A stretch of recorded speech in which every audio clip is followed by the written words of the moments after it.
श्री कृष्ण जिसको बहुत स्नेह करते हैं, सोते समय भी अपने हाथ में रखते हैं, वो मुरली, वो बांसुरी भगवान को बड़ी प्रिय लगी।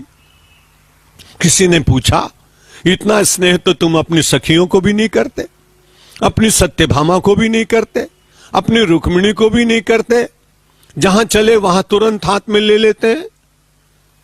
भगवान ने कहा, ये जितने मेरे संबंधी हैं बड़े अच्छे हैं, मैं उनका सम्मान करता हूं, सब अच्छे हैं।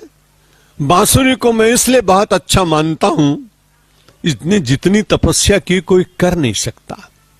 पहले अपने वंश में से अलग हुई, वृक्ष से काटी गई, फिर वो नापी गई, नापने के बाद में और फिर ले जाकर लोहार के यहां अग्नि में उसमें डालकर और उसमें छिद्र करने का प्रयत्न किया गया। एक बार भी रोई नहीं, एक बार भी चिल्लाई नहीं, एक बार भी व्यथा का वर्णन नहीं किया, क्योंकि प्रतीक्षा कर रही है, यदि इतनी तपश्चर्या नहीं करूंगी तो श्री कृष्ण के शब्द मेरे भीतर से नहीं निकलेंगे। और इस सारी तपश्चर्या के बीच में छिद्र हो गए, कुछ बचा नहीं। गरम लोहे की शलाका से उसके भीतर था, उसको सब निकाल दिया गया। श्री कृष्ण भगवान ने कहा, मैं वंशी को इसलिए प्रेम करता हूं कि उसका अपना कुछ शेष ही नहीं रहा, और उसका अपना कुछ शेष न रहने के कारण अब भगवान जो कुछ बोलते हैं वही सब सुनाई पड़ता है। इसलिए वंशी बनने का प्रयत्न करना हम सब लोगों के लिए बड़ा कठिन है, पर थोड़ा थोड़ा तो अपने तो रिक्त करिए।